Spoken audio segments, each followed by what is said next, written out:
Olá, está no ar mais um programa da sua conta. Hoje nós vamos começar falando sobre o protecionismo comercial e a decisão do governo em aumentar a tarifa de importação de produtos estrangeiros.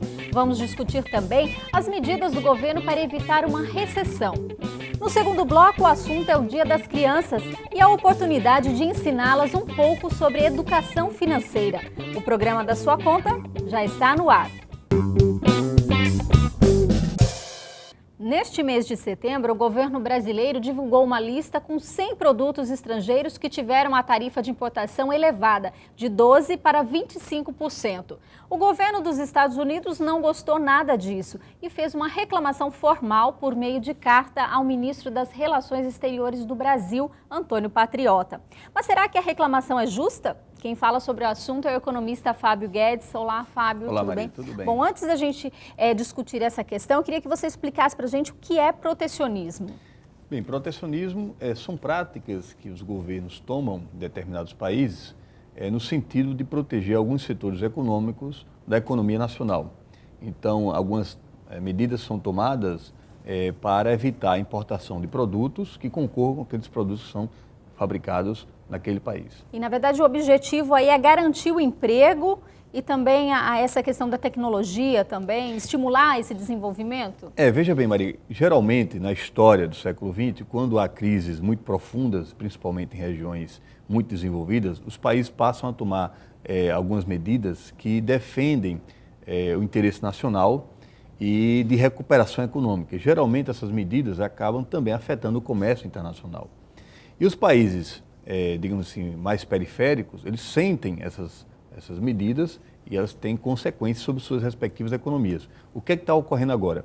Os Estados Unidos, para poder enfrentar a sua recessão, ele está tomando iniciativas de política econômica de incentivo ao crescimento econômico e uma delas principal é o aumento da quantidade de dinheiro circulando na economia americana. Se aumenta a quantidade de dólares circulando, é evidente que o dólar ele vai se desvalorizar em relação a outras moedas. Essa desvalorização acaba, em relação ao real, a moeda brasileira, fazendo com que a moeda brasileira fique mais valorizada e isso incentiva as importações.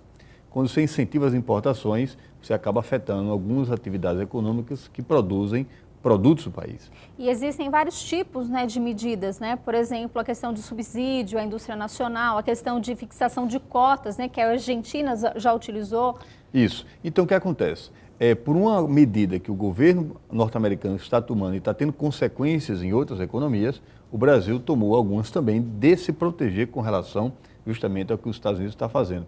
E essas medidas são, desde, como você falou, a determinação de quantidades, ou seja, cotas de importação, a elevação de impostos de importação de determinados produtos e também o incentivo, ou seja, a presença maior de políticas econômicas, sobretudo fiscais, em determinados setores para que eles possam, na verdade, continuar produzindo e gerando emprego.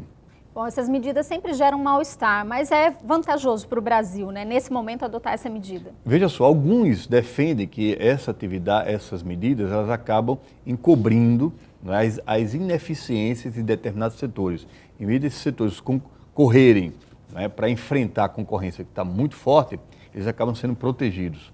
Outros defendem que isso é necessário, porque quando os Estados Unidos ou qualquer país da Europa estão em crise, eles não pensam duas vezes, então eles acabam também protegendo seus mercados. Então é um debate muito forte isso. Na minha opinião, eu acho que o Brasil está no caminho certo. Agora o assunto é consumo versus recessão.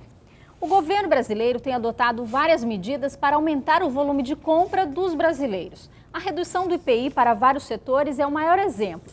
Mas será que existe efeito colateral para esta opção do governo? Fábio, esse é o melhor caminho mesmo para você estimular esse consumo aí? A gente não vai sofrer essas consequências, por exemplo, da recessão no futuro? Veja só, Maria, nos últimos tempos a economia brasileira vem crescendo em razão do aumento das exportações, principalmente puxada pelo consumo da economia chinesa e pelo aumento e expansão do consumo das famílias brasileiras. Então, é preciso observar que o consumo das famílias brasileiras, eles não podem continuar durante muito tempo, porque isso, de certa forma, acaba tendo consequências como endividamento, tendo como consequências também as pessoas elas deixam de consumir determinados produtos necessários, passam a consumir supérfluos. E esses bens supérfluos, né, eles podem levar as pessoas a terem problemas com o mercado financeiro em termos de dívidas. E a gente observa que é necessário, e acho que o governo está tomando iniciativa nesse sentido, elevar o nível de investimento, porque as empresas precisam crescer e se expandir. E o consumo, ele não necessariamente, ele é de produtos que são produzidos aqui, eles também são de produtos importados, sobretudo produtos importados.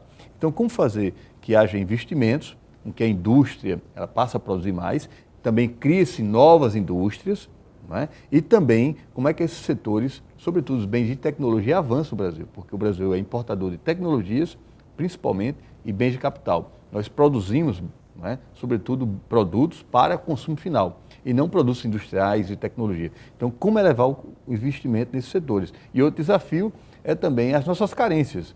Como o governo também, né, pode e tem capacidade de elevar o investimento próprio, sobretudo em obras, né, que o Brasil precisa, como infraestrutura, portos, aeroportos e estradas. O jornal Valor, agora, dessa semana, veio com a notícia colocando que dos 116 bilhões de investimentos no Nordeste, boa parte deles estão parados porque o governo não consegue avançar em termos de elevação ou de destinação dos recursos para poder as obras continuarem. Agora, esse apelo ao consumo é muito grande. Ainda essa semana houve uma informação da Caixa Econômica Federal que lançou um novo produto, que é o cartão que vai funcionar como um cartão de crédito para financiar eletrodomésticos, como fogão, geladeira. Isso dividido em 60 meses, com juros que variam aí de 0,9% a 1,5% ao mês. Então, a gente vê que esse estímulo ainda continua, né? E outra também medida é a redução dos juros dos cartões de crédito. Alguns bancos brasileiros, começando pelo Banco do Brasil, começaram a reduzir os juros em até 50%, o que também vai estimular o consumo. Agora, é bom colocar o seguinte, não é importante somente você estimular o consumo. Não é? As pessoas elas precisam ganhar mais para poder continuar consumindo. A renda per capita no Brasil é muito baixa, então, para continuar consumindo mais, não basta somente você incentivar o consumo. É preciso com que cresça o número de empregos e empregos melhores remunerados, ou seja, empregos que tenham os salários, que acompanhem a produtividade industrial e eleve, né, o padrão de renda para poder o consumo continuar crescendo.